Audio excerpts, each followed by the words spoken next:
O evangelho de hoje é o evangelho de Marcos, capítulo 16, versículos 15 a 18.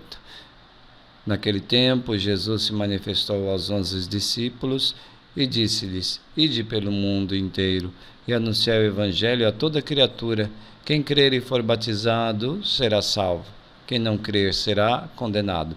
Os sinais que acompanharão aqueles que crerem serão estes: expulsarão demônios em meu nome, falarão novas línguas, e se pegarem em serpentes ou beberem algum veneno mortal, não lhes fará mal algum. Quando impuserem as mãos sobre os doentes, eles ficarão curados. Palavra da salvação. Um mundo a ser evangelizado. Comentário ao Evangelho. Então hoje a igreja celebra a memória, a festa litúrgica da conversão de São Paulo Apóstolo, um grande missionário. Por isso, o Evangelho fala da missão universal da igreja. O que significa isso? Missão universal, no sentido de que é para ir pelo mundo inteiro, então daí ide pelo mundo inteiro e anunciai a boa nova. Note que também esse anúncio deve ser a toda criatura, daí mais um elemento que configura a missão universal. Então ela é no mundo inteiro, é para toda criatura, e é universal também no sentido de que todos os batizados devem assumir essa tarefa evangelizadora. Então, no dia que a igreja celebra o grande missionário São Paulo Apóstolo, nós lembramos da missão universal, missão que todos somos convidados a assumir.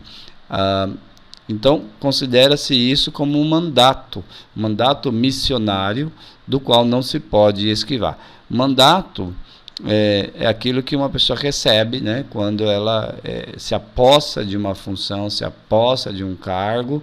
Então ela tem um mandato. Por exemplo, o presidente da República, ele recebe um mandato para ser presidente, né? Então a pessoa investida de um mandato, ela não pode se esquivar da tarefa que a ela foi confiada. Então nós, como batizados, temos esse mandato missionário, não podemos nos esquivar. Então, no exercício da missão, um discípulo tem consciência de ser enviado pelo ressuscitado. Então, quem nos envia, quem nos dá esse mandato é o ressuscitado. Ele nos manda, também um outro sentido da palavra mandato, é uma ordem, é um mandamento, né? E nós somos mandados pelo ressuscitado, que vai conosco, né?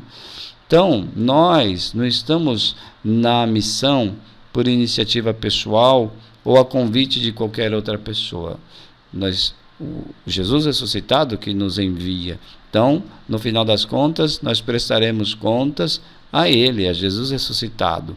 Ou seja, se nós fomos ou não fomos missionários, é a Ele que nós vamos prestar contas.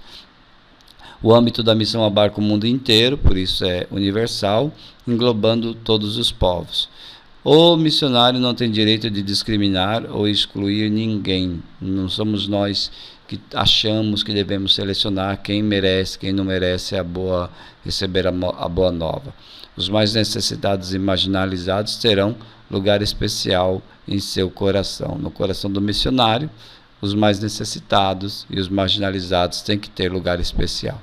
A missão do discípulo continua o ministério do Mestre Jesus, que consistiu em anunciar a boa nova, espalhando as sementes do reino por palavras e ações. Isso aqui nós vemos muito claro no ministério de Paulo Apóstolo.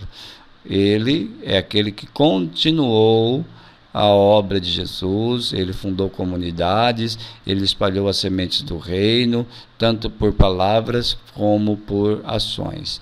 Então, assim como Paulo, nós também somos chamados a fazer essa mesma missão, assumir essa mesma tarefa, de fato viver o ministério que consiste em anunciar a boa nova. O texto do Evangelho de hoje faz alusão aos sinais realizados pelos discípulos em sua missão.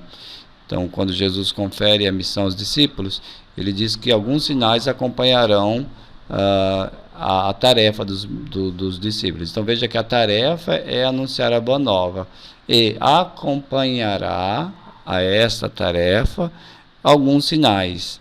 expulsarão demônios, falarão novas línguas, estarão imunes aos animais peçonhentos e aos venenos, estarão imunes, né? E terão o dom de curar os doentes.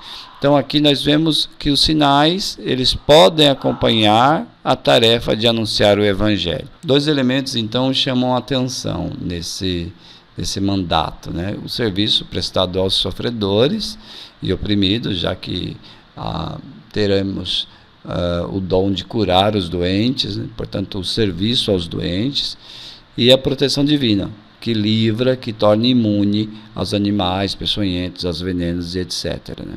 Porém, por este viés, o discípulo assemelha-se ao Mestre Jesus, que sob a proteção do Pai se entregou inteiramente à prática do bem, atento aos sofrimentos da humanidade. Então é o que nós devemos buscar, né? Muito mais do que pensar em ser milagreiro, devemos pensar em nos assemelhar ao Mestre Jesus, que se entregou sob a proteção de Deus e a prática do bem.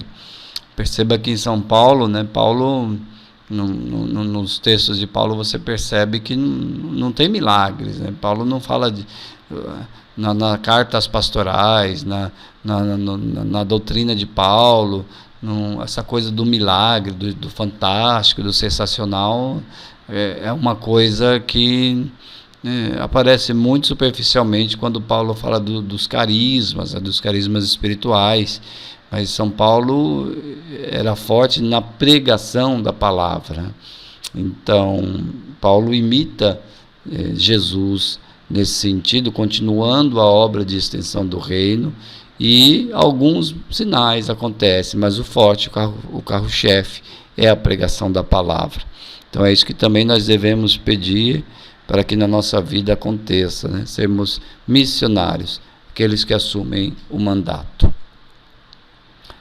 Vamos usar a nossa frase para motivar a nossa oração. Senhor Jesus, torna-me discípulo consciente da tarefa de levar adiante tua missão de servidor da humanidade sofredora. Senhor Jesus, torna-me discípulo consciente. Senhor, eu quero ser um discípulo teu, com a consciência de que eu tenho uma tarefa de levar adiante a missão, de assumir esse mandato, de me tornar um propagador da tua palavra e, sobretudo, de servir a humanidade sofredora, os doentes, os oprimidos, me colocar em sinal de solidariedade a serviço deles.